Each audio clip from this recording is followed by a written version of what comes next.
Bom dia, igreja, graça e paz. Vamos nos colocar de pé para a gente iniciar nossa celebração. Sejam muito bem-vindos à casa de Deus.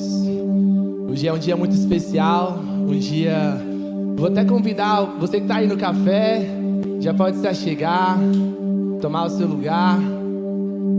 Vamos dar início à nossa celebração. Hoje é um dia de Santa Ceia do Senhor, um dia de relembrarmos o sacrifício de Jesus na cruz do Calvário, a morte e a vida dele, que nos trouxe vida também. Jesus na cruz do Calvário, ele olhou para a nossa condição de pecado, de morte. Deus, com a sua graça, com a sua bondade, nos resgatou e nos tirou de um poço de lama e perdição para a sua presença maravilhosa, da morte para a vida, assim como diz a palavra de Deus, amém?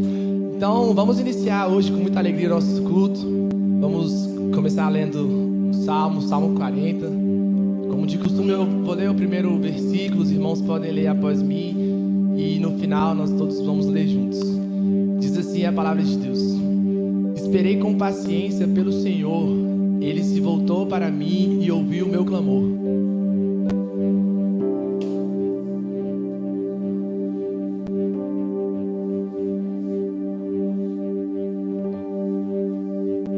Deu-me um novo cântico para entoar, um hino de louvor ao nosso Deus. Muitos verão o que Ele fez, temerão e confiarão no Senhor.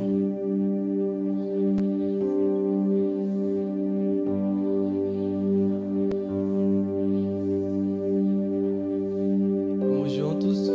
Senhor meu Deus, Tu nos fizeste muitas maravilhas, e Teus planos para nós são tantos que não se pode contá-los.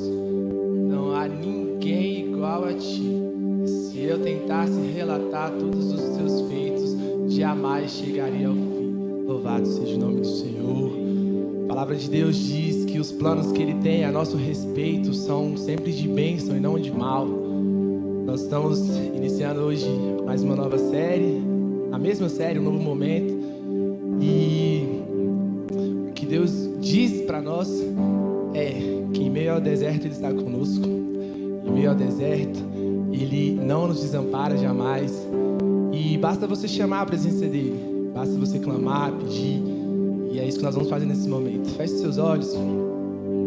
Deus, nós Te louvamos, nós Te adoramos, porque o Senhor é bom e as Tuas misericórdias duram para todos sempre. Nós Te louvamos, meu Pai, porque elas se renovam a cada manhã. E hoje nós já pudemos sentir o Teu amor, a Tua graça, a Tua bondade. Nós Te suplicamos, Espírito Santo de Deus, olha para nós, vem com a Tua graça, com o Teu favor, enche os nossos corações, ó Deus, permite-nos Te adorar em espírito e em verdade nessa manhã. Toma as nossas vidas, Senhor, sonda os nossos corações, vê se há em nós algum caminho mal e nos direciona pelo caminho eterno, meu Pai. Nós Te pedimos, fala conosco, olha para nós, meu Deus, e se faz presente neste lugar. Essa é a nossa oração, em nome do Senhor Jesus. Amém.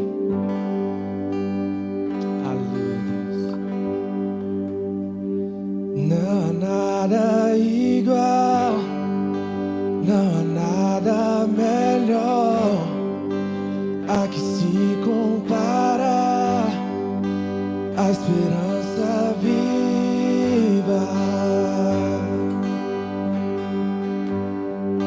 da presença.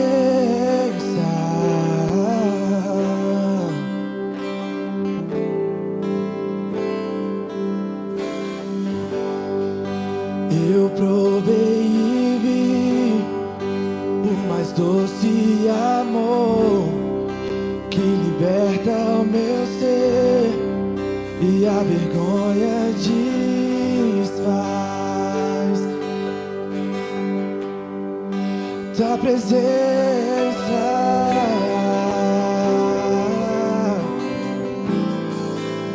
chame a Ele. Santo Espírito, és bem-vinda. Vem inundar, encher este lugar. É o desejo do meu coração sermos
igreja clama, Jesus.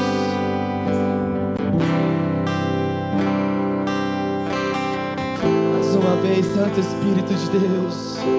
Santo Espírito, és bem-vinda. Fica à vontade.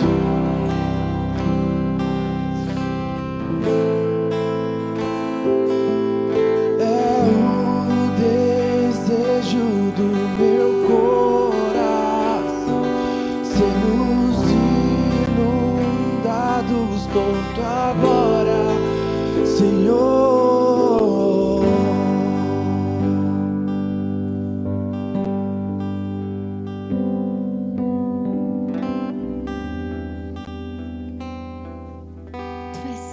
Jesus, Tu és digno, Pai. Como é bom estar aqui, Senhor, mais uma vez essa manhã, levantando o Seu nome alto, porque o Senhor é digno, Pai. Ó Deus da nossa vida, nós levantamos na nossa adoração nosso louvor ao Rei Jesus, o único digno, o único santo, poderoso Deus, engrandecido em nosso meio, santo, bendito Jesus.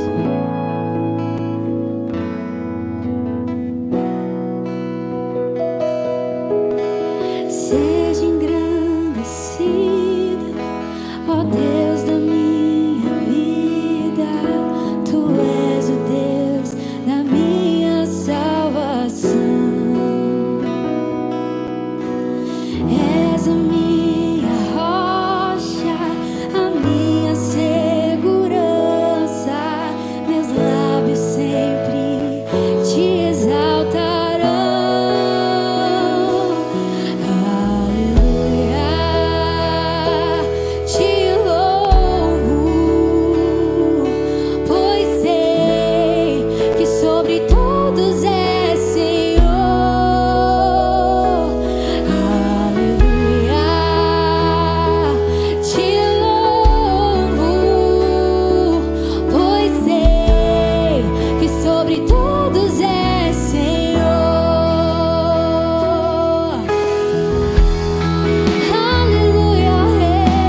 sobre todos é Senhor.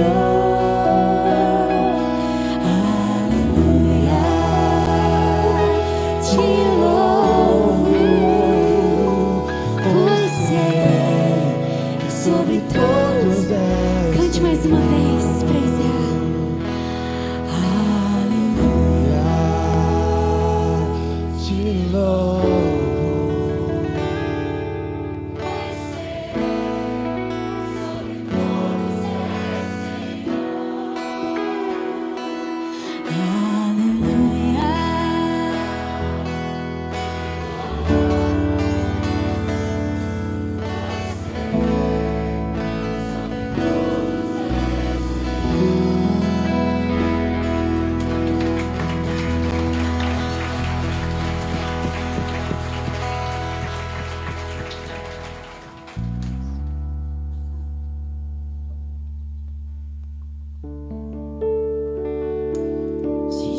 Nós reconhecemos que você é Senhor sobre tudo e todas as coisas. Nós te agradecemos pelo teu santo sacrifício, que nós não merecíamos, mas mesmo assim você se entregou por nós. Você nos colocou como participantes do teu reino, filhos amados do Senhor. Se você puder neste momento, comece a agradecer ao Senhor. Jesus, obrigada porque nós fomos reconciliados com você. Você se fez o Cordeiro Santo em nosso lugar. E nós te agradecemos, Jesus. Como é maravilhoso provar da tua graça. No início eras a palavra, com Deus Altíssimo.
exalte ao Senhor neste momento.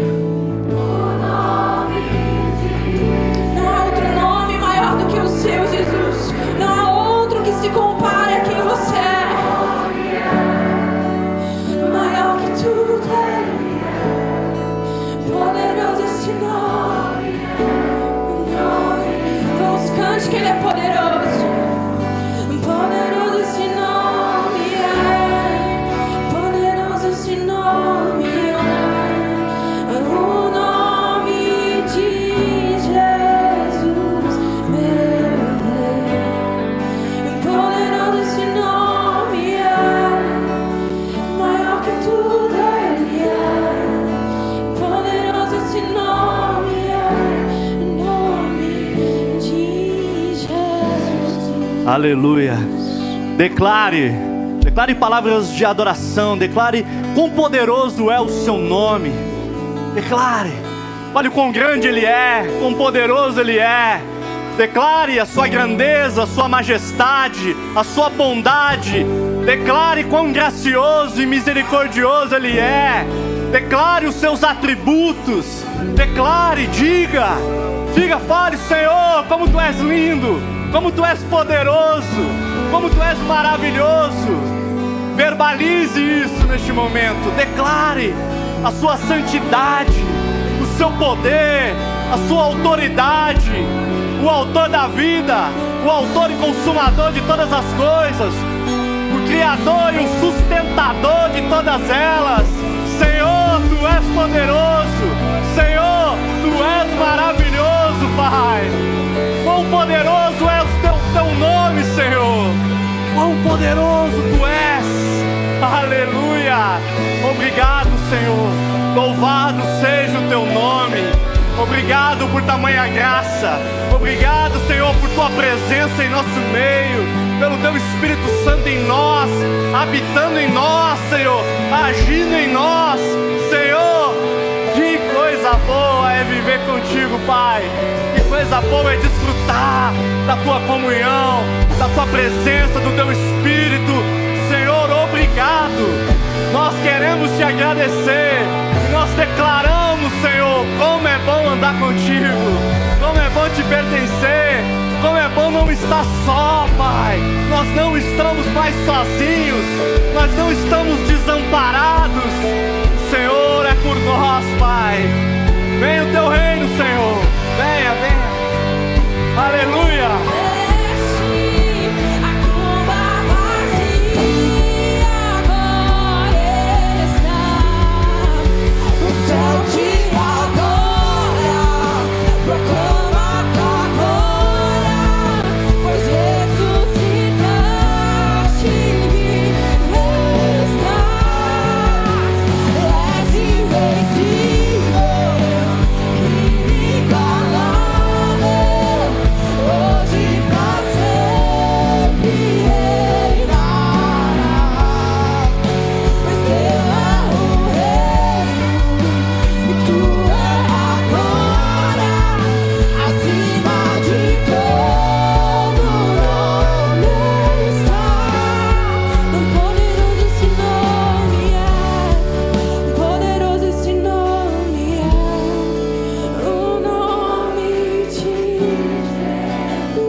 Amém, glória a Deus. Obrigado, Senhor. Glória a Deus. Obrigado, gente. Vocês viram que dessa vez eu deixei fluir mais, né? Sou novo aqui, não sei se pode cantar depois que horas, pode bater palma. Tô aprendendo, gente. Brincadeira, Deus abençoe a todos. Gente, bom dia. Bom dia. Bom demais estar com vocês aqui. Cumprimente a pessoa do seu lado. Se não sabe o nome, pergunte. Quiser se oferecer para almoçar, para pagar almoço, esse é o momento também. Eita glória!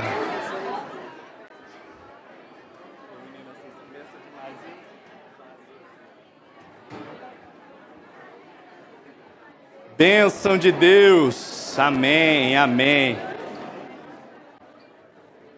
Bom demais estar aqui. Pode se assentar, fiquem à vontade. Sintam-se em casa. Aqueles que nos visitam pela primeira vez também, fiquem super à vontade no nosso meio. Você é muito bem-vindo. Muita alegria ter você aqui. Aos de casa também. Bom demais ver a casa cheia, hein? Culto das 11, casa cheia. Que glória, que bênção. Bênção demais, bênção demais. Estou recebendo hoje uma visita muito especial também. Estou aqui com a minha sogra, pastora e missionária Célia Maria. Pastor João, seu esposo. Dá um oizinho aí pro pessoal, pastor João. Bênção demais. Fazer uma média aqui com a família, né? Fazer uma média. Pastora Célia, minha sogra, né, já de muito tempo, era viúva. Pastor João também ficou viúvo nos últimos anos, se casaram. E detalhe, pastor João foi meu professor de grego no seminário. Eu acho que foi uma vingança da parte dela, ela fez isso para me atingir. Porque pensa numa matéria que me doeu, que me machucava. Mas ele é uma bênção, pastor, não é verdade? Eu não era um aluno tão bom, né? Mas estamos juntos em família, né? Estamos aí. Aprove a Deus nos unir mais uma vez, né?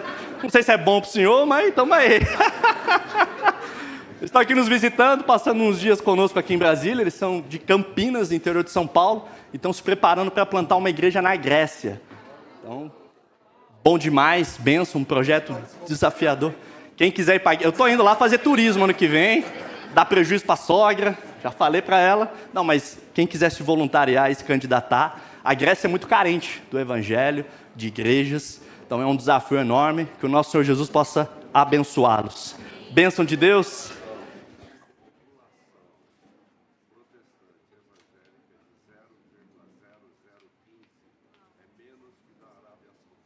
Nossa, eu vou deixar o senhor repetir essa frase, porque ela ficou um pouco longa para mim, eu não sou de exatas. A população protestante evangélica da Grécia é de 0,0015. É menor do que da Arábia Saudita. A Arábia Saudita é 2%. Ou seja, o desafio é enorme, né? O desafio é enorme. Deus dê graça. Amém, igreja? Recadinhos aqui. O primeiro recadinho que eu quero dar para vocês é sobre aquilo que nós estamos chamando de o caminho. O caminho é composto por trilhas. Eu vou falar especificamente de 2 trilhas, ok? Primeira trilha, o pessoal pode jogar aí no slide, é a trilha para os novos membros da igreja.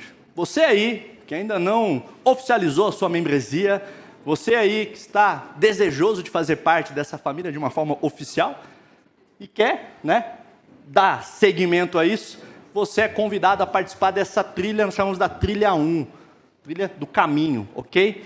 Então, até mesmo, né, caso você esteja vindo, não está tão certo e convicto e tudo mais, venha participar também, porque é uma ótima oportunidade para você conhecer um pouquinho mais sobre a história da igreja, visão da igreja, doutrina dela e tudo mais. Então, é uma ótima oportunidade. Nós vamos começar agora, terça-feira que vem, dia 6 de agosto, às 20 horas da noite. Vai aparecer um QR Code logo aí na televisão. Você vai abrir a câmera do seu celular e fazer sua inscrição. Preste muita atenção. A inscrição, tanto para a trilha 1 como para a trilha 2, que eu vou falar logo o que se trata, se encerram hoje. Nós já estamos falando disso nas últimas semanas. Então, se você perder, só daqui a alguns meses, porque é todo um processo. Por exemplo, trilha 1, nós teremos aqui 4 encontros, aqui na igreja, 4 encontros. Nós vamos falar sobre o que é, vamos falar sobre Jesus, sobre a Bíblia, sobre igreja, sobre a Vértice. Então, cada encontro nós falaremos sobre um desses temas, ok?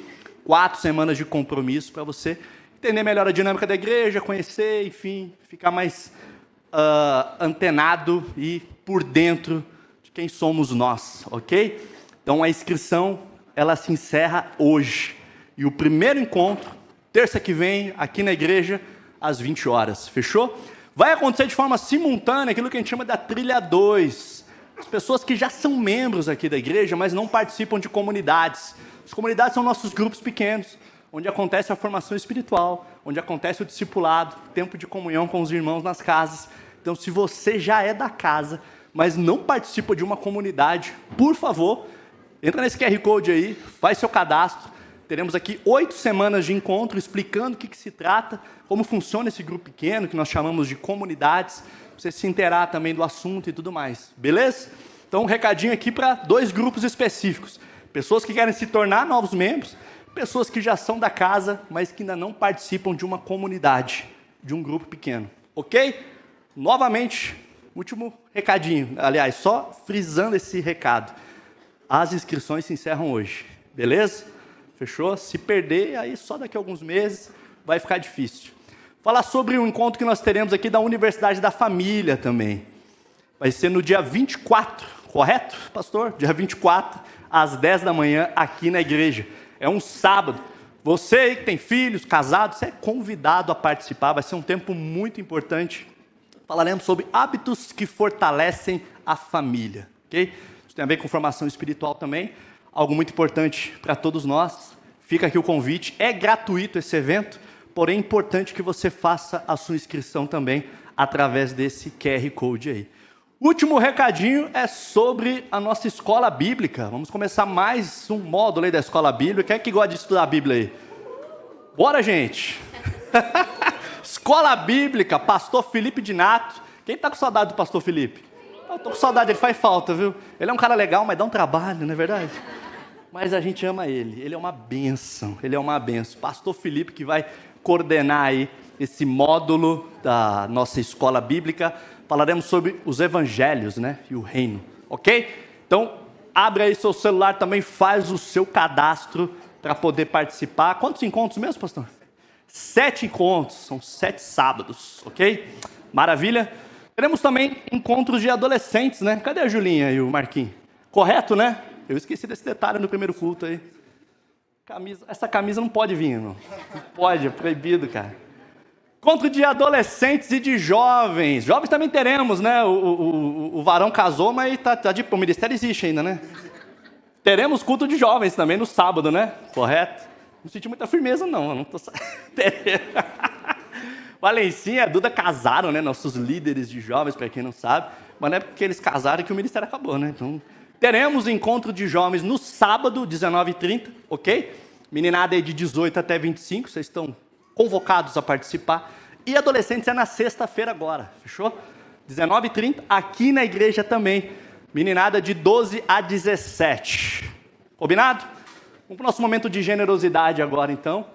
Se você não é da casa, eu convido você a ler com a gente, entender um pouquinho o que a gente vai fazer aqui, talvez seja algo incomum para você, né? A gente vai ler uma declaração de generosidade agora, é a nossa oração. Que o Senhor gere em nós, né, um coração generoso e conserve também essa generosidade em nós. Então, o pessoal que já é da casa e conhece, vamos ler juntos? Pai Santo,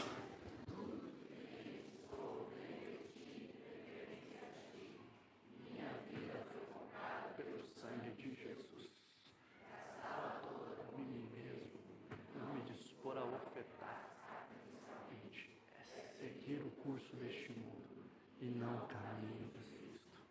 O caminho de Jesus é o caminho da generosidade, da liberdade de Deus.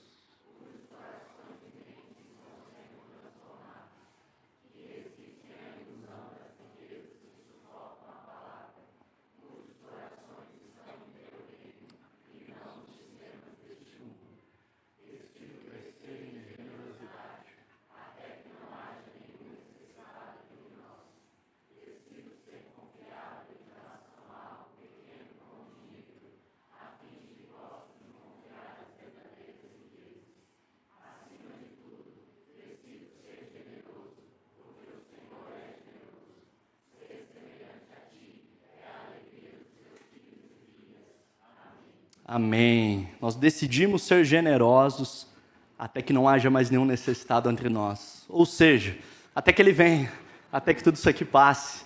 Nosso Senhor Jesus disse que os pobres sempre teríamos conosco, né? Ou seja, nós vivemos num mundo caído, num mundo onde a necessidade, a escassez, o sofrimento vai estar presente.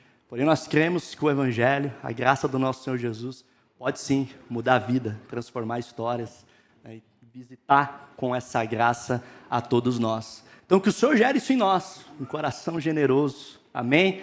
Que o Senhor gere isso em nós, todos nós. Amados irmãos, estamos vivendo uma época muito gostosa aqui na igreja, tempo muito precioso e, ao mesmo tempo, um tempo muito desafiador. Estamos orando por um lugar maior, estamos clamando por um lugar maior. O pastor Pedro tem visitado inúmeros lugares aqui no plano. Não é fácil, né? Um desafio grande. Primeiro que os prédios grandes são escassos, né? Não temos tantas opções assim. Segundo que aqui em Brasília tudo é muito caro, né? Tudo é muito desafiador. Então, nós convidamos os irmãos a orarem por isso, a ofertarem também por essa causa. Nós cremos na vontade soberana do Senhor e temos orado para que o Senhor cumpra a sua vontade, o seu desejo para nós como igreja. No momento que Ele entender oportuno, nos dá um lugar maior, poder receber os irmãos de uma forma melhor. O Ministério Infantil já está bem limitado. Você vê, o culto das 11 já está, né, bem lotado. Então, nós estamos orando por um lugar maior, ok? Então, ore por isso. E também incline o teu coração nesse sentido, quanto à questão da generosidade. Amém? Deus abençoe a todos. Pastor Pedro, por gentileza. Deus abençoe a sua vida.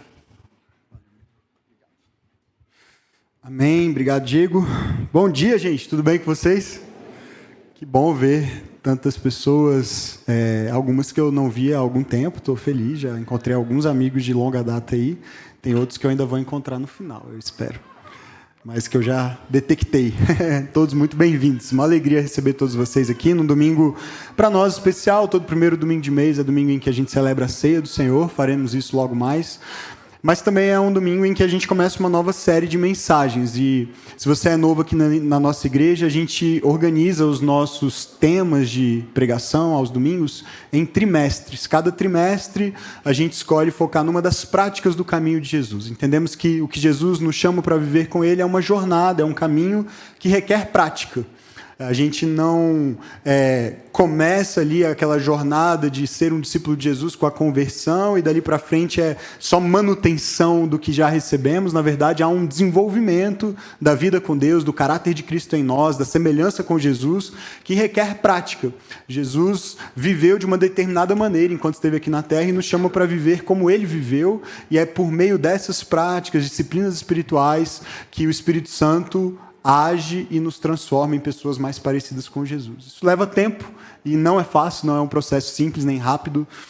Não temos essa ilusão e nem comunicamos essa ilusão aqui.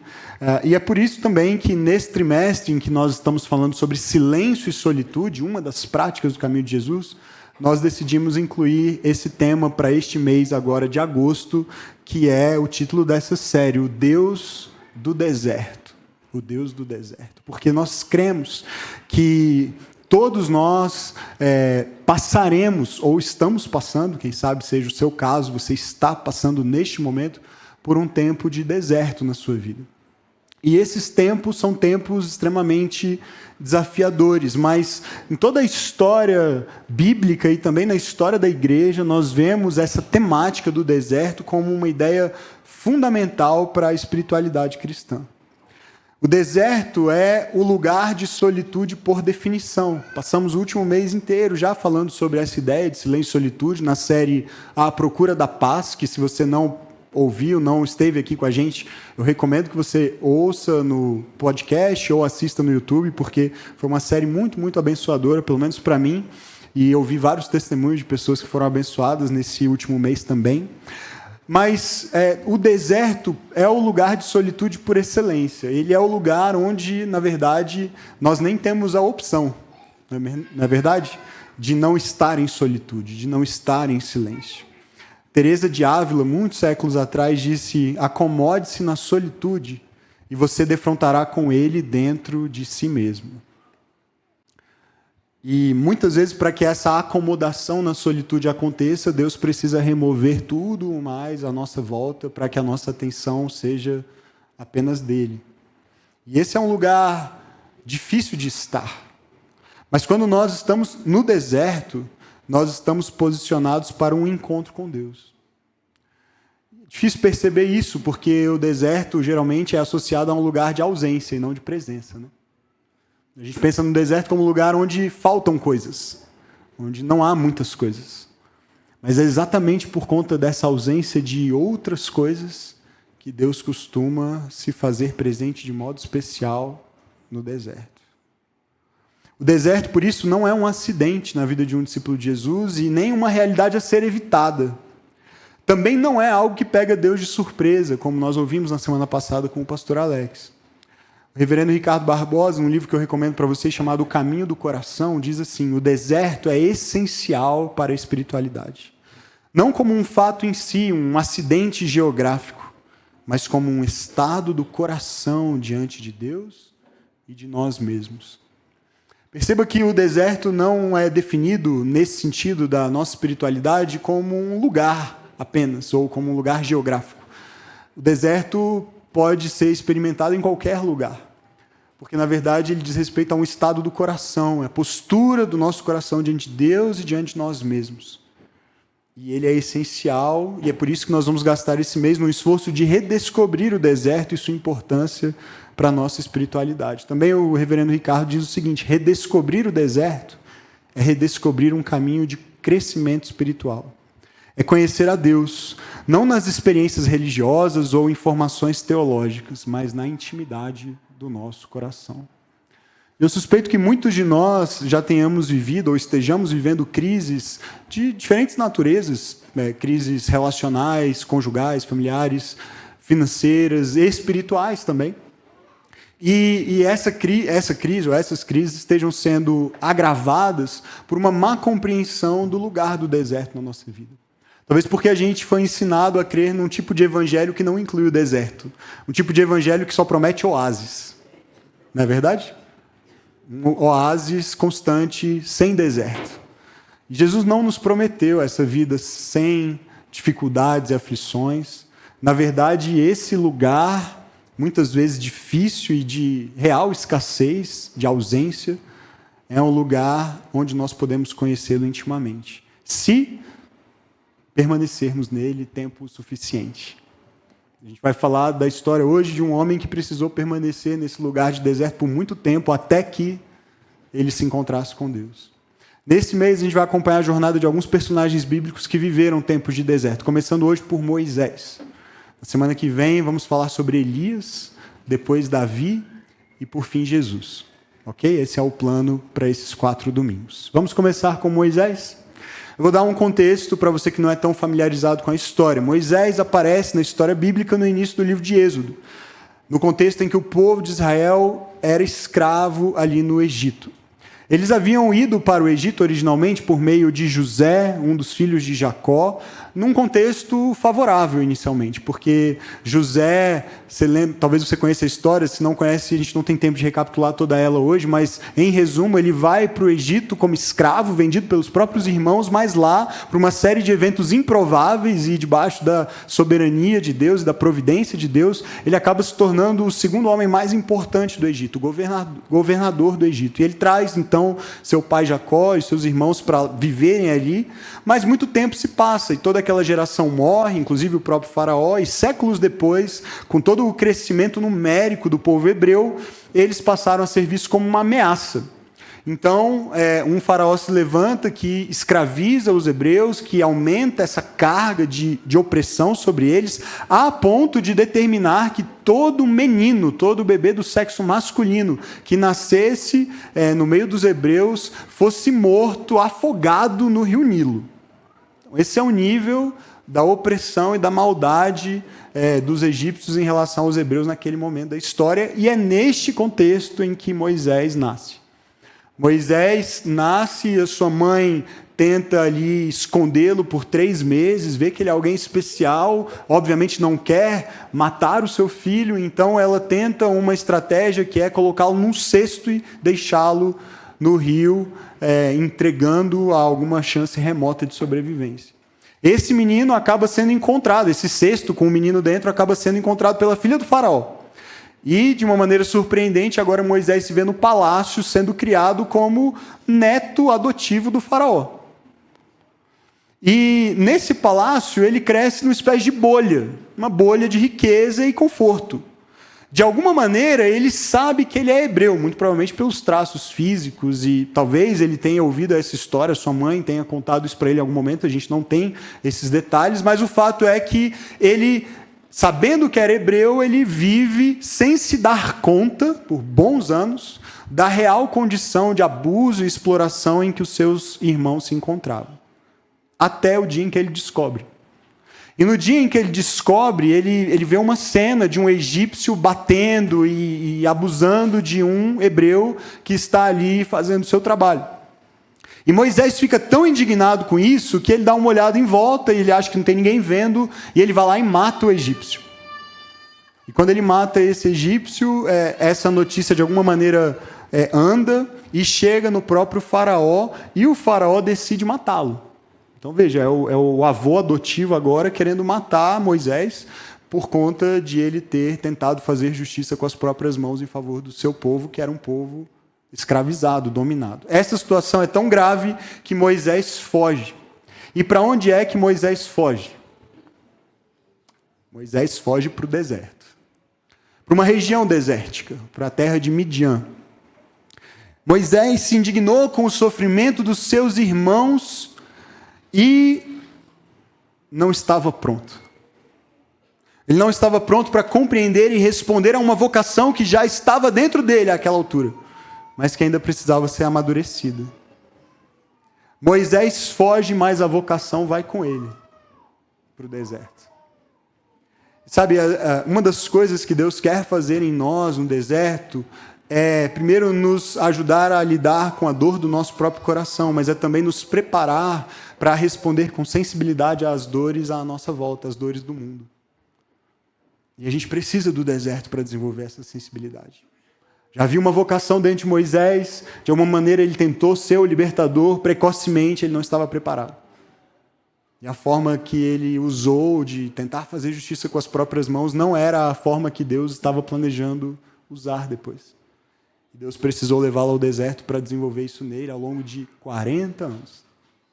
N.T. Wright diz assim: ao aprendermos a escutar os sons do deserto, incluindo a dor que borbulha de dentro do nosso próprio coração, também aprendemos a escutar a dor do mundo.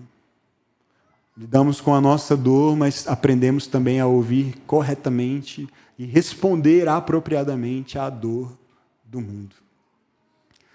Moisés, então, era alguém com muita dor no coração, de abandono, de rejeição, de solidão. E ele precisava ser tratado diante de Deus, e isso vai levar bastante tempo, até que ele esteja pronto para responder também, não só a sua própria dor, mas a dor do seu povo. Moisés foge para o deserto sem saber que é lá no deserto que ele irá se deparar com a verdadeira batalha pela sua vocação. O pastor Timothy Keller diz assim: veja bem, o deserto não é apenas um desvio fortuito para os problemas. Ele é um campo de batalha. A gente não foge para o deserto para fugir dos problemas. Às vezes a gente até imagina que é possível mudar de lugar, ir para um lugar distante, se isolar das pessoas. E o que a gente descobre quando a gente chega lá é que os nossos problemas vieram com a gente.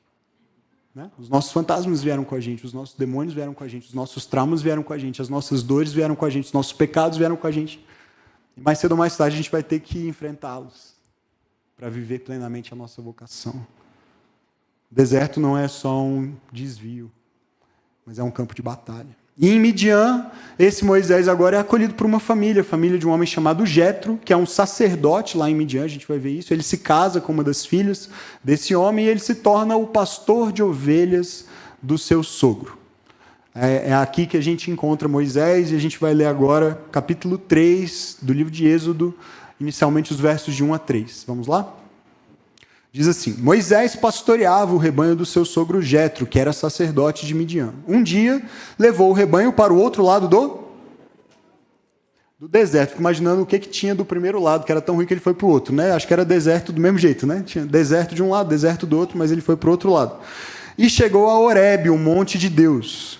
Ali o anjo do Senhor lhe apareceu numa chama de fogo que saía do meio de uma sarça. Moisés viu que, embora a sarça estivesse em chamas, esta não era consumida pelo fogo. Que impressionante, pensou. Por que a sarça não se queima? Vou ver isso de perto. Veja, Moisés está no deserto, realizando um trabalho ordinário, num completo anonimato, até que ele se depara com uma cena extraordinária. Que impressionante é o que ele pensa. Por que a sarça não se queima? Eu vou ver isso de perto. primeira pergunta aqui que a gente percebe nesse texto e que está na mente de Moisés é por quê? Mas a gente vai notar que ele vai fazer muitas perguntas ainda daqui para frente nessa história. Mas esse porquê evidencia algo que é uma experiência comum para nós no deserto, porque no deserto, preste atenção nisso, no deserto nós lidamos com o que nós não entendemos. No deserto lidamos com o que não entendemos. E essa nossa crise, a gente pode passar aí, por favor. Pronto, obrigado. Essa nossa crise no deserto é porque a gente quer entender. Muitas vezes é por isso que a gente começa a viver crise quando entra no deserto, é porque a gente não está entendendo o que está acontecendo. E você vai perceber que Moisés vai para perto da sarça para olhar de perto, mas ele continua sem entender direito o que está acontecendo. Ele demora muito.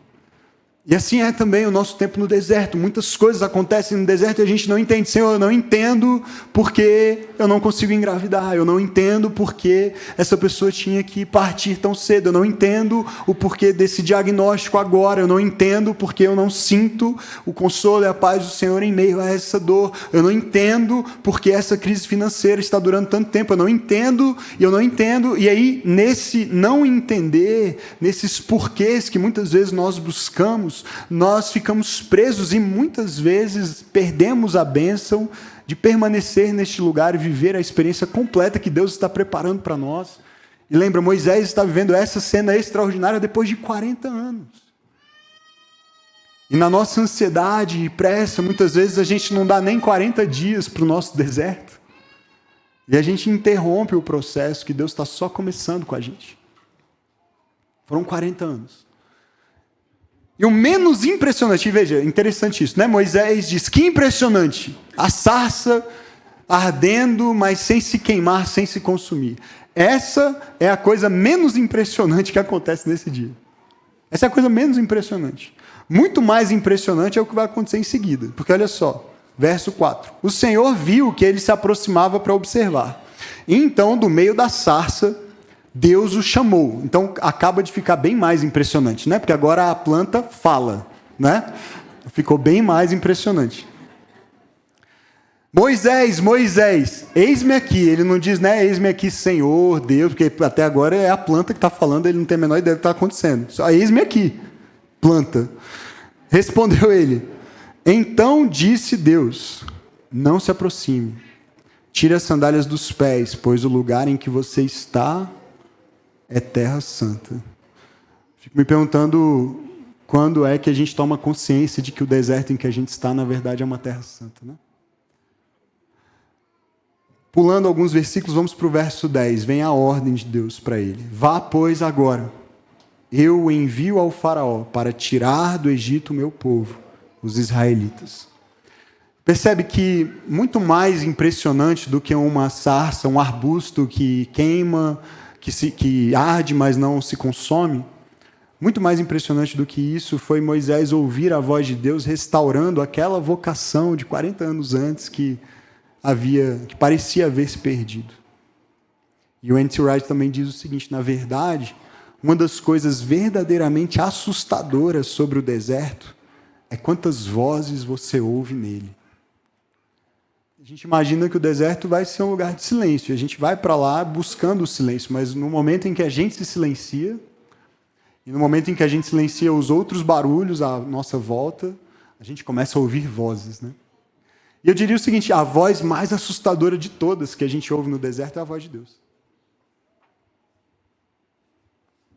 A voz de Deus, de vez em quando, especialmente no deserto, é assustadora. Ela assusta tanto Moisés que Moisés emenda uma sequência de perguntas. E são as perguntas que nós fazemos no deserto.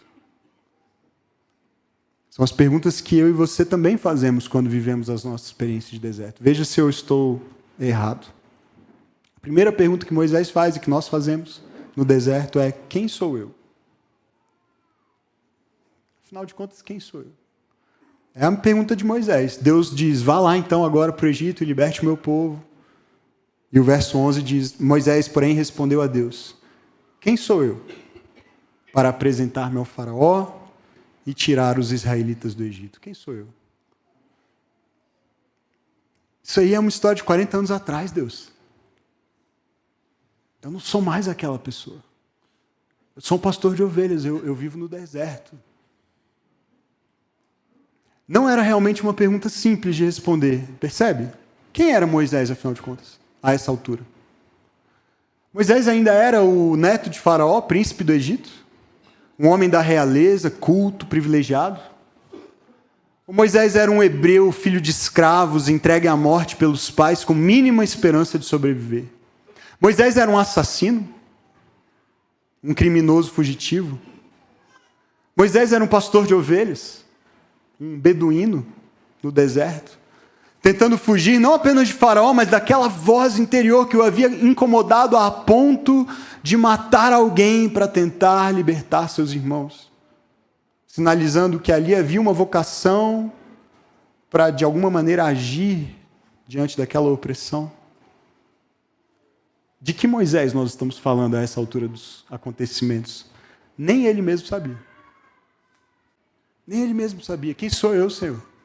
Quem sou eu? Preste atenção, no deserto, é lá, no deserto, que nós nos deparamos com a dura realidade de não sabermos quem somos.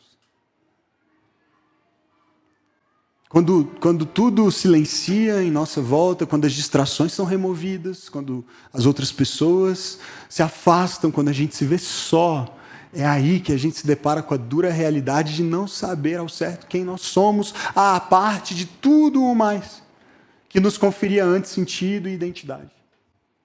Quem nós somos? Quem eu sou? Nem Moisés sabia dizer. De novo, N.T. Wright, às vezes o deserto é um modo encontrado por Deus para remover todo o barulho, toda a confusão, feliz ou infeliz, em derredor, a fim de que possamos encarar, antes que seja tarde demais, as questões que sabemos lá no íntimo que devemos verdadeiramente encarar. Deus remove por graça tudo o que está em volta, bom ou ruim, quando nos leva ao deserto, para que a gente finalmente possa encarar o que precisa ser encarado. Não há mais desculpa, não há opção, não há outras distrações, a não ser nos depararmos com o fato de que nós não sabemos ao certo quem nós somos.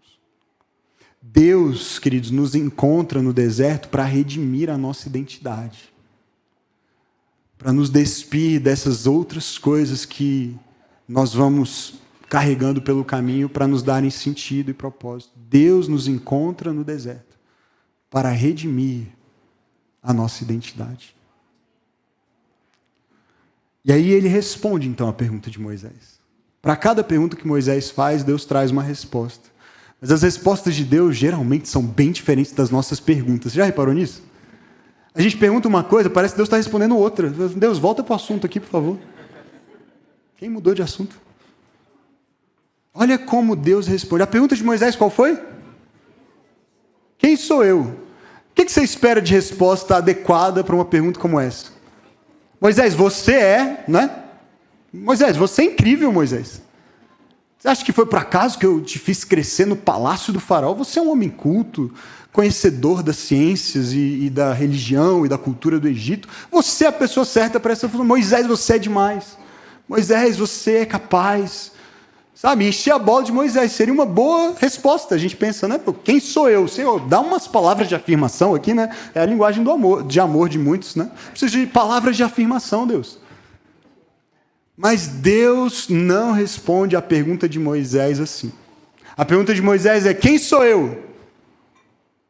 E o verso 12 é a resposta. Deus afirmou: eu estarei com você.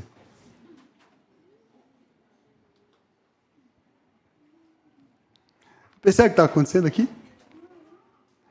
Corria o risco de Moisés imaginar que essa missão tinha alguma coisa a ver com ele. É por causa de quem você é, Moisés, que eu quero te usar. Ele pergunta: quem sou eu, Deus? Aí ele fala: não importa. Não importa. Eu estarei com você. Isso basta.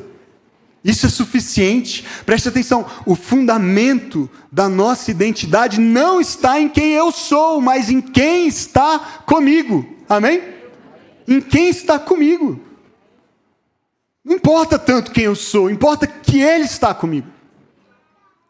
Se Ele está comigo, então tudo o que Ele me chamou para fazer, Ele vai me capacitar para fazer. Mas a nossa identidade é recebida, ela não é conquistada. A gente recebe e a nossa identidade, preste também atenção, ela não é encontrada em nós mesmos, mas no Deus que nos chamou para si. Ele chama Moisés, mas ele diz, eu vou com você, você não vai sozinho. Estou te enviando só, eu estarei com você. O primeiro chamado de Deus para nós é para estarmos com Ele, para estarmos com Jesus, para andarmos com Deus, para desfrutarmos da sua presença, da sua bondade por meio dessa presença. E isso, então, nos leva Moisés a uma próxima pergunta. Ok, quem sou eu? Eu estarei com você. Ele não fica muito convencido com essa resposta. E aí ele faz uma nova pergunta. E a pergunta é, quem é Deus? Tá bom. Quem sou eu parece que não é tão importante. Você vai estar comigo. Mas quem é você? Será que eu posso confiar em você? Porque olha só, o verso 13. Moisés perguntou, tá bom. Aí ele imagina um cenário. Digamos que eu aceite a sua proposta e vá, né? Digamos que eu vá. Quando eu chegar diante dos israelitas e lhes disser, o Deus dos seus antepassados me enviou a vocês, e eles me perguntarem então, qual é o nome dele? O que eu vou dizer? Veja que interessante, gente. Além de não saber quem ele mesmo era, Moisés também não sabia quem Deus era. E isso é, de certa maneira, compreensível.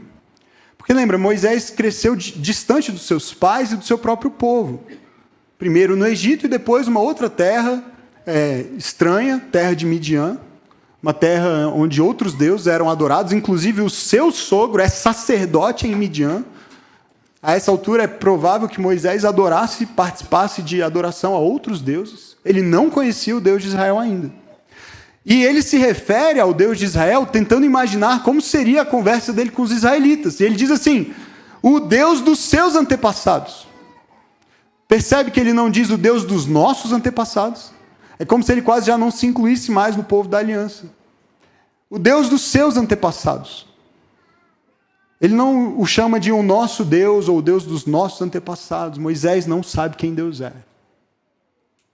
Mas, curiosamente, Deus espera um longo tempo, 40 anos, até que Moisés, então, deixe o Egito, se torne um homem do deserto para se revelar a ele e vocacioná-lo.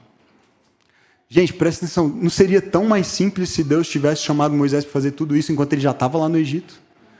Ele estava no palácio, do ladinho de Faraó, era só dizer, no jantar hoje eu posso trocar uma ideia contigo, eu queria que você liberasse o pessoal. Podia ter sido bem mais simples, né? Ele estava no palácio, ele era de lá, mas Deus tira ele daquele lugar. São 40 anos de deserto para então dizer, agora é hora de voltar. Os planos de Deus, misteriosos para nós. Mas é no deserto que Deus se revela a Moisés e responde à pergunta dele, quem é Deus? Assim como ele faria no deserto para o povo todo de Israel, porque o primeiro lugar para onde ele leva o povo logo depois que eles saem do Egito, qual é? Depois de atravessar o Mar Vermelho, eles vão para onde? Para o deserto. E eles vão para o deserto experimentar diversas demonstrações do amor e do poder de Deus, provendo comida e água no deserto, proteção e provisão no deserto, mesmo diante da incredulidade e das repetidas rebeliões deles contra Ele. Porque Deus nos encontra no deserto para se revelar a nós, para mostrar a nós o seu nome. Essa foi a pergunta de Moisés, qual é o seu nome? Como é que eu te apresento quando me perguntarem? E a resposta de Deus é o verso 14, é um dos versos mais extraordinários da palavra.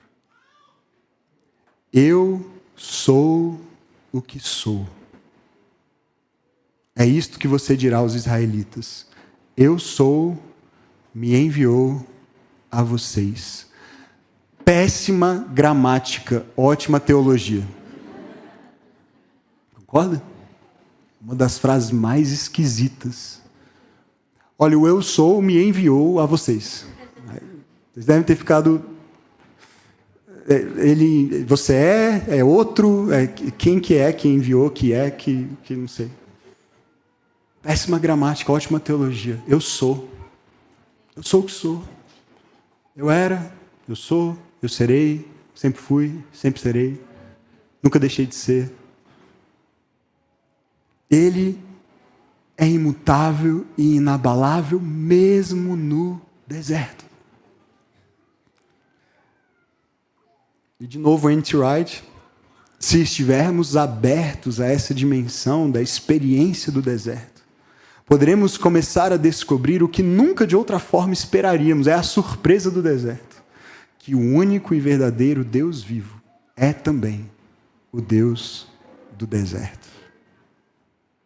Ele não é apenas o Deus dos pastos verdejantes e das águas tranquilas. Ele é também o Deus do deserto. Ele não deixou de ser Deus no deserto. Mas Moisés ainda não está convencido.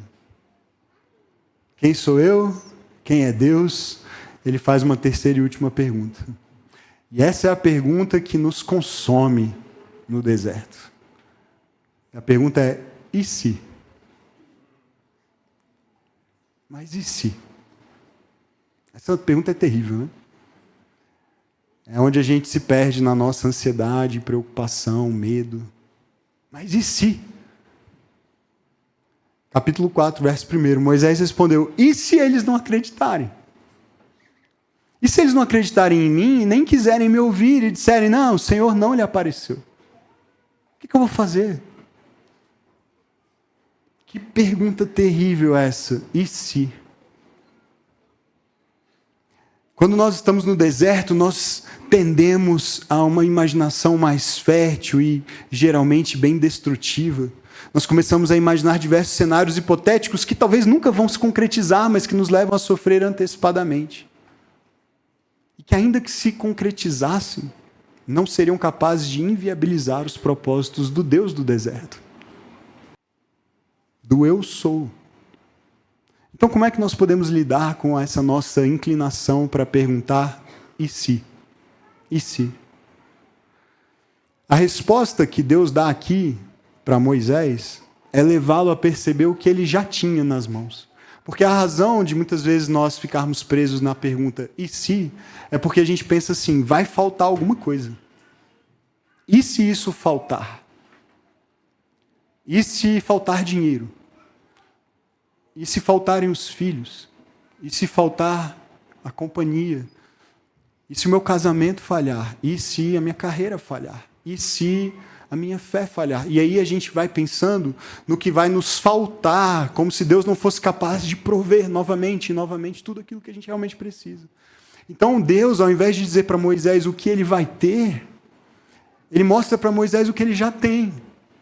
Como uma forma de tirá-lo dessa preocupação e trazê-lo de volta para este lugar, para este momento, para esse encontro. Ele diz, verso 2, e essa é a resposta dele a uma outra pergunta: que é isso em sua mão, Moisés? O que você já tem, Moisés, na sua mão?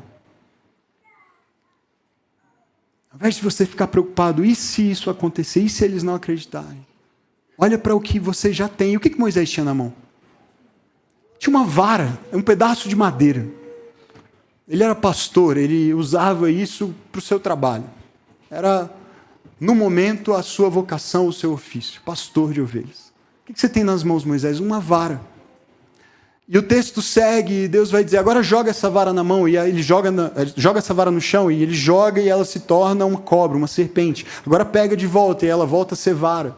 Essa mesma vara ele vai usar diante do faraó para operar sinais e maravilhas. Essa mesma vara ele vai estender sobre o mar vermelho e o mar vai se abrir. Essa mesma vara ele vai bater na rocha quando falta água para o povo beber no deserto e a água sai da rocha. Essa é a vara. Mas é só uma vara, mas é o que ele já tinha nas mãos e Deus diz: é isso que eu vou usar, é com isso que você vai, você não precisa de mais nada, eu estarei com você. Eu estarei com você. E a maneira como Deus nos traz de volta para esse lugar livre de ansiedade, medo e preocupação a respeito do amanhã é: use o que você já tem. O que é que você tem nas mãos? E que você considera insuficiente a ponto de se perguntar: mas e se não for o suficiente? Você tem uma família imperfeita como a minha, como a de Moisés, dificilmente pior que a dele. Você tem um trabalho, você tem um dom, você tem habilidades, você tem sonhos. Comece por aí. Em nome de Jesus, comece onde você está, comece com o que você tem nas mãos. E veja o que Deus pode fazer com isso. Não é a sua capacidade, não é o seu braço, não é a sua força, não é a sua vara. Essa vara depois na história vai ser chamada de a vara de Deus, sabia? Naquela batalha contra os amalequitas, quando Moisés está com as mãos erguidas e Josué está vencendo a batalha lá embaixo, no vale, e Arão e Hur ajudam então a manter as mãos, os braços de Moisés erguidos na batalha. Quando Deus é chamado por Moisés, o Senhor é a nossa bandeira. Aquela história diz assim: tome nas mãos a sua vara, tendo os braços. Essa vara era só a vara de Moisés. Pegue o que você já tem nas mãos. Veja o que Deus pode fazer. Pergunta quem eu sou.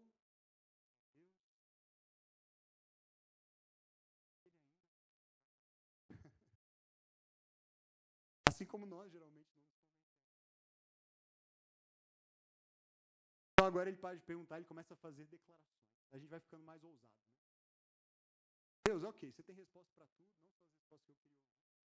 Parar de perguntar, eu vou declarar coisas, vou fazer afirmações. São as afirmações que a gente faz no deserto. A gente tem perguntas no deserto, mas a gente também faz afirmações, e geralmente afirmações bem categóricas. A primeira que Moisés faz é: eu não consigo. Eu não consigo. Mesmo diante de tudo que Deus falou para ele. Verso 10, do capítulo 4. Diz, porém, Moisés ao Senhor: ó Senhor, eu nunca tive facilidade para falar, nem no passado, nem agora que falaste ao teu servo. Não consigo falar bem. O Senhor está me chamando para ir lá falar simplesmente com o homem mais poderoso.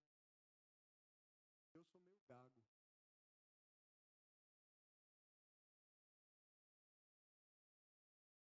Veja agora o que está acontecendo aqui. Esse é mais um passo da nossa jornada e peregrinação pelo deserto. Chega nesse lugar, a gente começa a olhar para as limitações e presta atenção.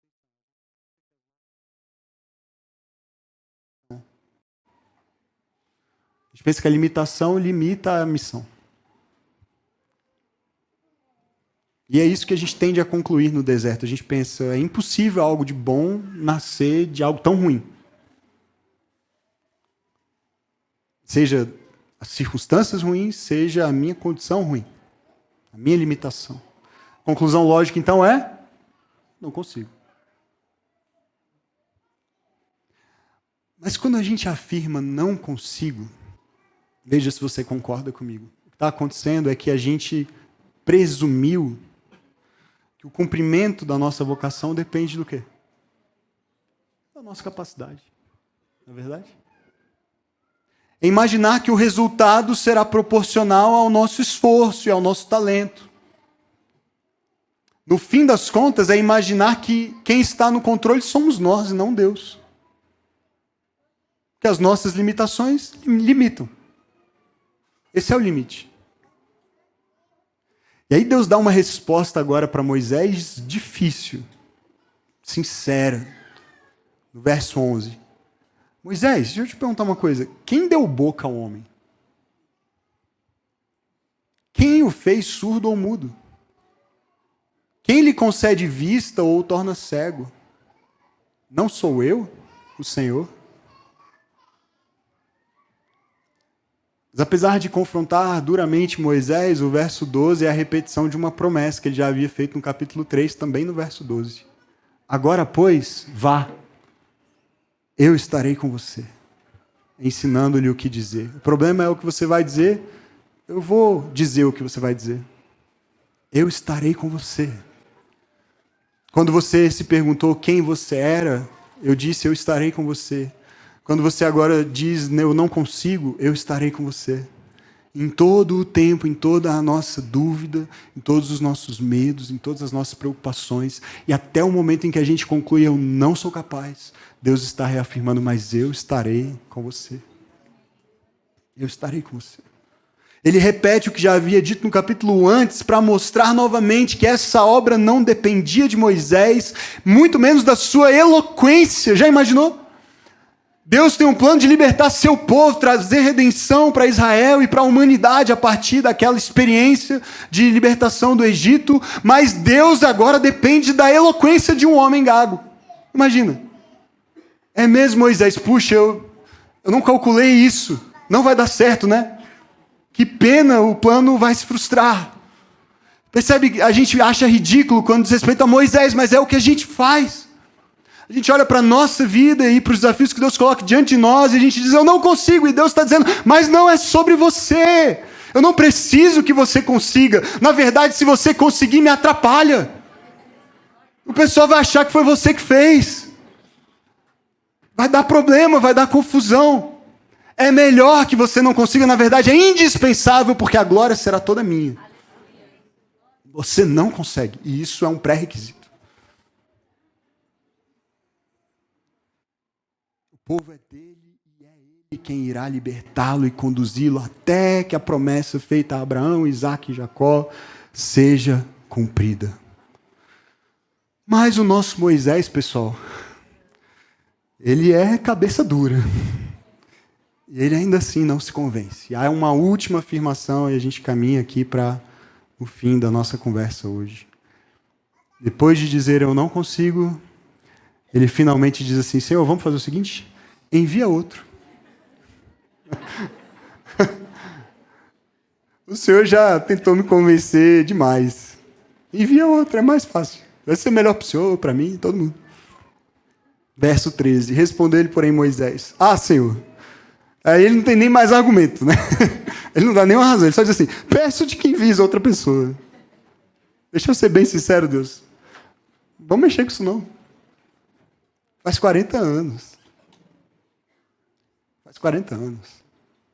O Senhor perdeu o seu timing. Eu tentei lá atrás. Naquela época faria sentido. Hoje não faz mais. Hoje eu sou só um homem do deserto. Hoje eu sou só um pastor de ovelhas. Hoje eu sou um pastor de ovelhas gago. Vai piorando, né? Não faz sentido. Manda outro. Queridos, aqui a coisa fica bem séria. A gente está brincando um pouquinho, mas aqui o negócio fica bem sério. Porque no deserto, nós desistimos. E, infelizmente, muitos de nós ou já desistiram ou estão prestes a desistir no deserto. Depois da gente questionar, mas quem eu sou? Mas quem é Deus? E concluir, não consigo, a gente diz, envia outro. Isso não é para mim. Porque o deserto nos leva ao limite, e na verdade, às vezes, é o que parece já ser além do limite, do que a gente é capaz de suportar. E para muitos, o tempo no deserto se torna o tempo de desistir. Seja de um sonho que agora já parece inalcançável, seja de um casamento que agora parece incorrigível, seja de uma vocação para a qual agora a gente se sente indigno e inapto. E sejamos sinceros, a gente já desistiu bem mais cedo do que 40 anos de muita coisa, não é verdade? Quem já esperou 4 anos para engravidar? Quem já esperou 4 meses pela nomeação de um concurso que não chega nunca? Quem já esperou 4 dias pelo resultado de um exame que vai dizer se você tem ou não uma doença bem grave? Parecem 40 anos, né? E a gente desiste mesmo. Mas, queridos, há uma boa notícia no deserto. Há uma boa notícia no deserto. Deus responde ao envia outro de Moisés e finalmente Moisés conseguiu fazer Deus perder a paciência. Ele tentou bastante, né? Conseguiu. O verso 14 do capítulo 4 começa dizendo, então o Senhor se irou com Moisés. Ele disse, você não tem o seu irmão Arão, o levita? Eu sei que ele fala bem, nem vem com esse argumento agora. Eu sei, Eu já ouvi ele falando, ele fala bem. Ele já está vindo ao seu encontro e se alegrará ao vê-lo. Você falará com ele e lhe dirá o que ele deve dizer, e eu estarei com vocês quando falarem e lhes direi o que fazer. Você sabia que essa é a primeira vez na Bíblia que Deus fica irado? Pelo menos que a Bíblia diga isso expressamente. Nem no dilúvio Deus ficou irado. A Bíblia diz que no dilúvio Deus ficou triste. E às vezes a gente pensa assim, Deus irado é uma coisa terrível, ele sai matando todo mundo. Ele matou Moisés na sua ira? Ele desistiu de Moisés na sua ira? Não, sabe o que Deus fez quando ele ficou irado com Moisés? Ele arrumou uma ajuda para ele. Falou assim, seu irmão já está chegando. Ele fala bem. Diz até assim, ele vai ficar muito feliz de te encontrar. Olha a ira de Deus, né? Deus irado. Ó, Moisés, Arão está chegando, ele vai ficar super feliz de te encontrar. E aí ele vai com você e, além de providenciar ajuda, ele reafirma pela terceira vez uma promessa. Vocês repararam? No verso 15. E eu estarei com vocês. E lhes direi o que fazer. Queridos, nós desistimos no deserto, mas no deserto, Deus não desiste de nós. Nós desistimos no deserto.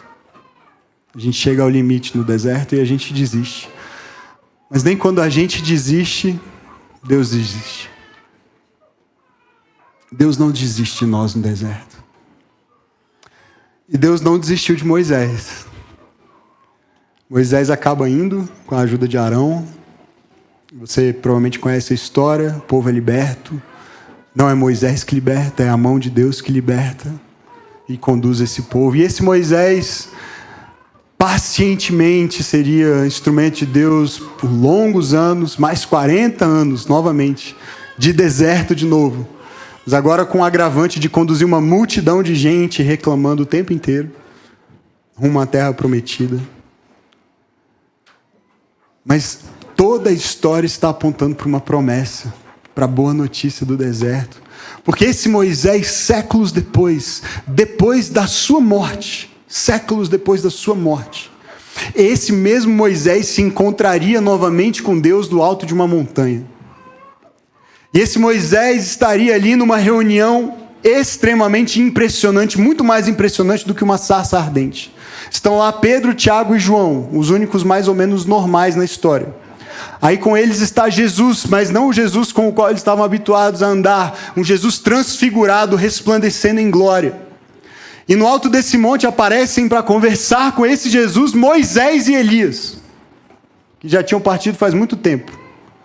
E agora tem essa reunião acontecendo e Pedro fica tão impressionado, porque existem coisas no deserto que a gente não entende, que ele se oferece para fazer 3 barracas, 3 tendas. Assim, vamos fazer um negócio que está muito bom aqui, eu vou armar 3 tendas, 3 tabernáculos, um para Moisés, um para Elias, outro para o Senhor, e a gente vai ficar aqui. E a gente não entende o que está acontecendo no deserto, mas tem algo extraordinário acontecendo a ponto de uma voz vir do céu para dizer: este é o meu filho amado, ouçam a ele.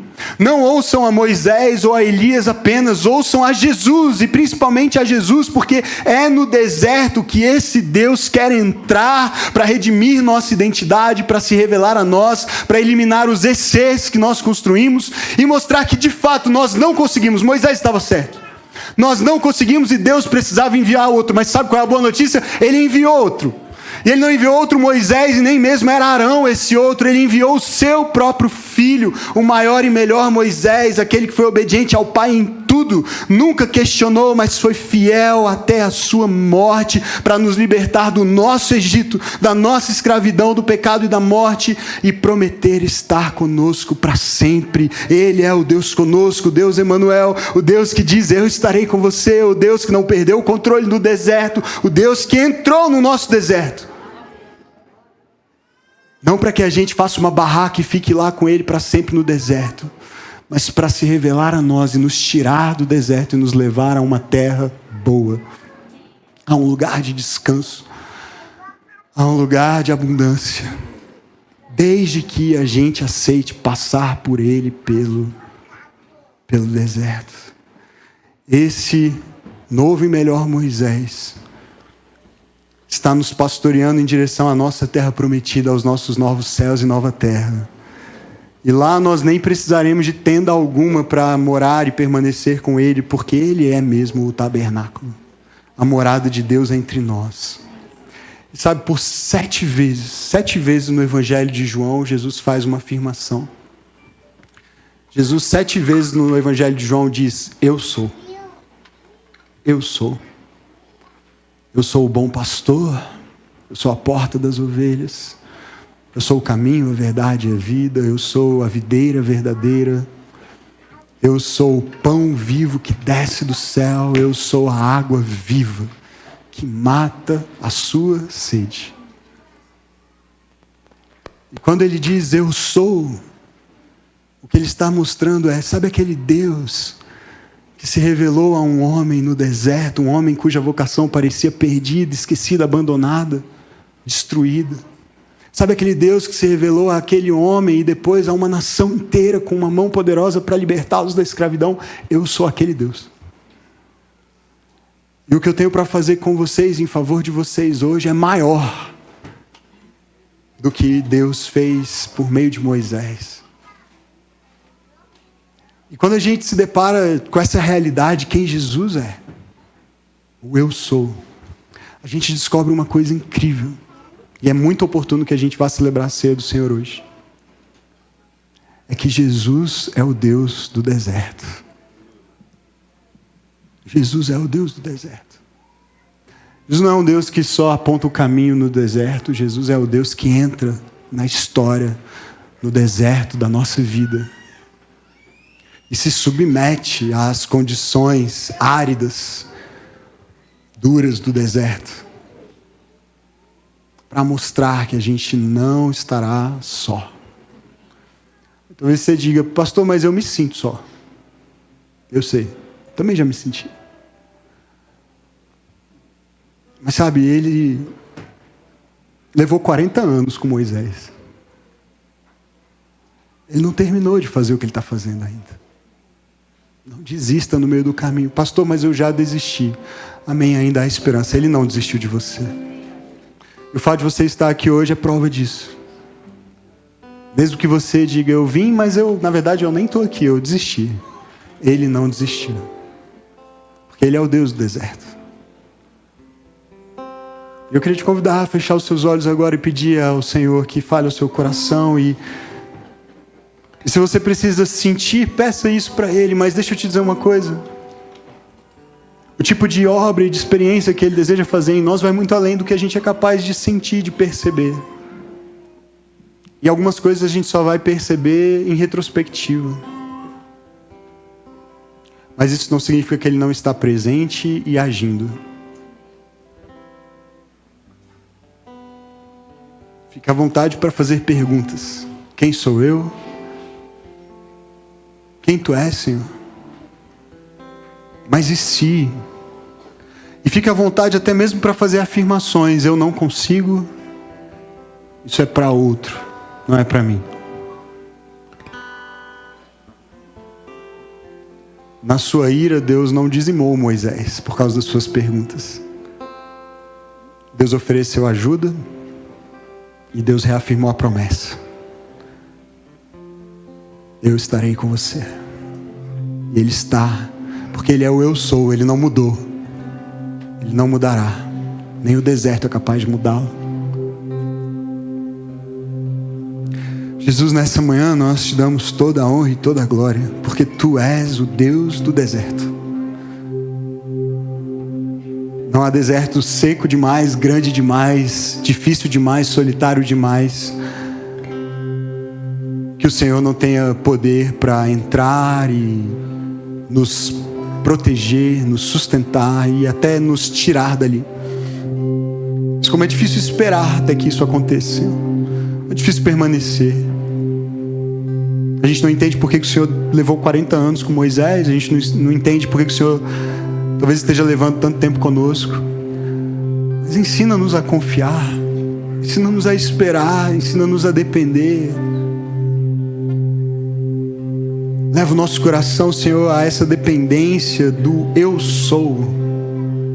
Deus que não pode mudar e nem ser abalado por nada. Tua é a soberania, teu é o poder.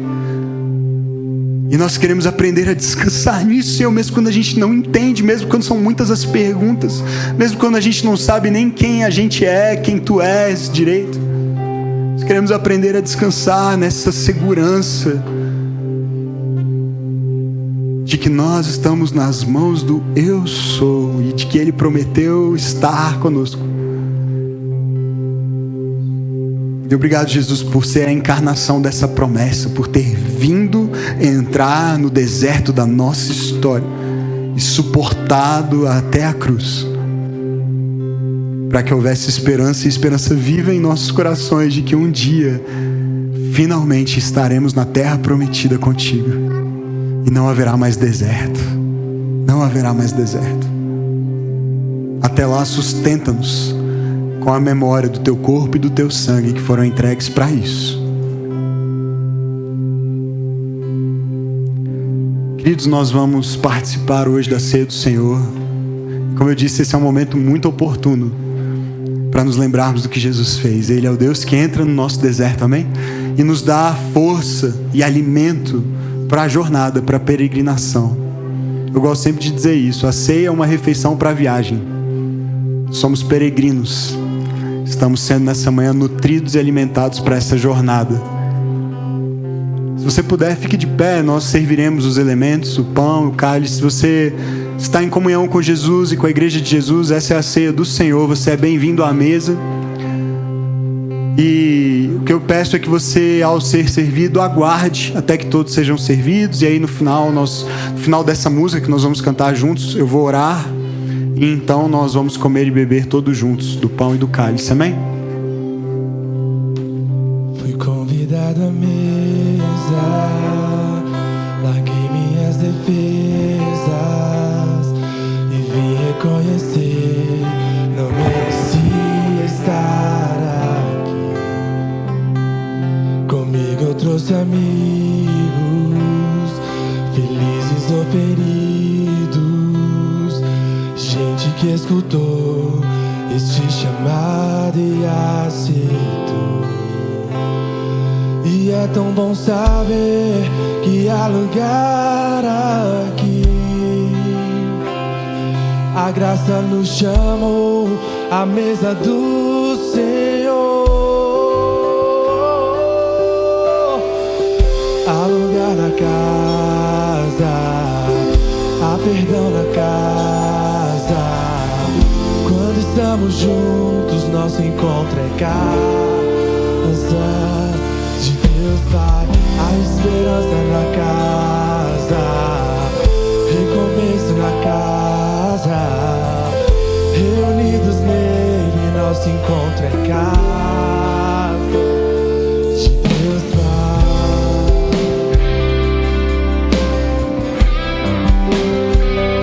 O som dessa palavra curou a nossa alma.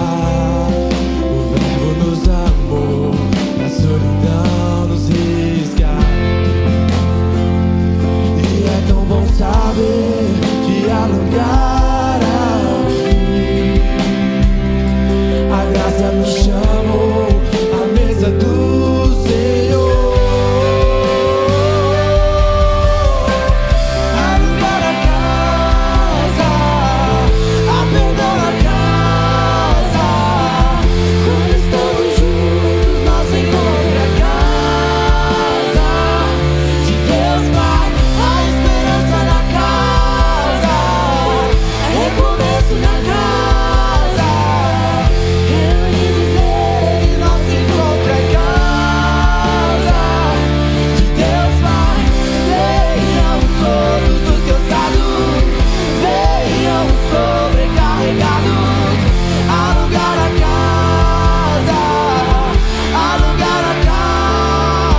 estamos juntos, nosso encontro é casa de Deus Pai, a esperança na casa, recomeço na casa, reunidos nele, nosso encontro é casa de Deus Pai.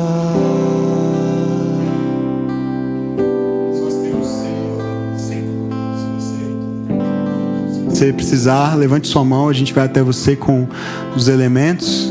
Se você não foi servido de alguma maneira, faça um sinal aí para a gente poder te identificar e levar também até você. Ali no cantinho temos algumas pessoas, já estamos providenciando.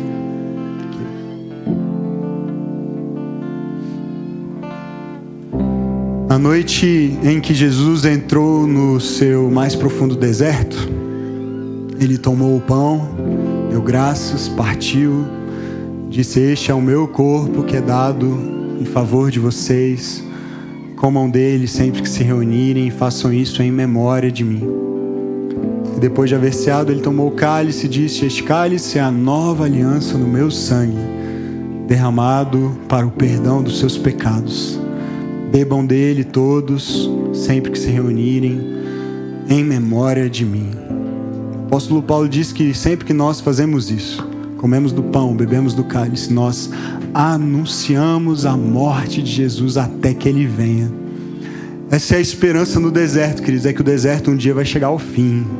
Ele virá, amém? E com ele, novos céus, nova terra, não mais deserto, mas um rio de vida fluindo a partir do trono de Deus, regando a terra, trazendo vida para todos. E nós nos apegamos a essa esperança e nos alimentamos dela. Nós estamos comendo a esperança nessa manhã.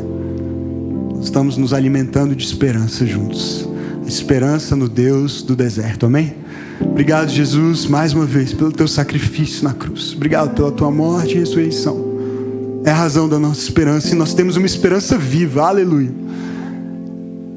Essa manhã nós proclamamos que confiamos na tua volta. Vem, Jesus. Vem, Senhor, ansiamos por esse dia. E até lá, obrigado por nos oferecer como alimento a tua própria vida.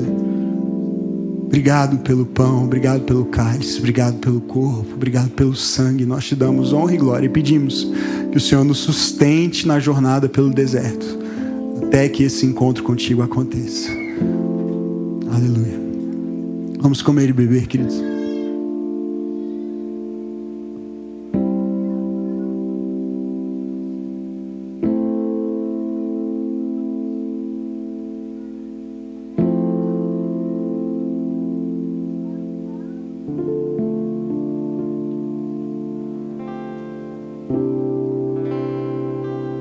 Cantamos aleluia, cantamos aleluia, cantamos aleluia, o Cordeiro venceu. Cantamos aleluia, cantamos aleluia, cantamos aleluia, o Cordeiro venceu. Cantamos aleluia, cantamos aleluia, cantamos aleluia,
te abençoe. Tenha um domingo muito abençoado, uma semana cheia da presença de Jesus.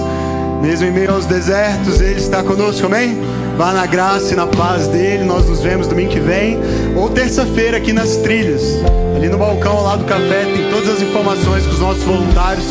Caso você precise de ajuda para se inscrever. Até mais, vá na graça do Senhor. Deus te abençoe.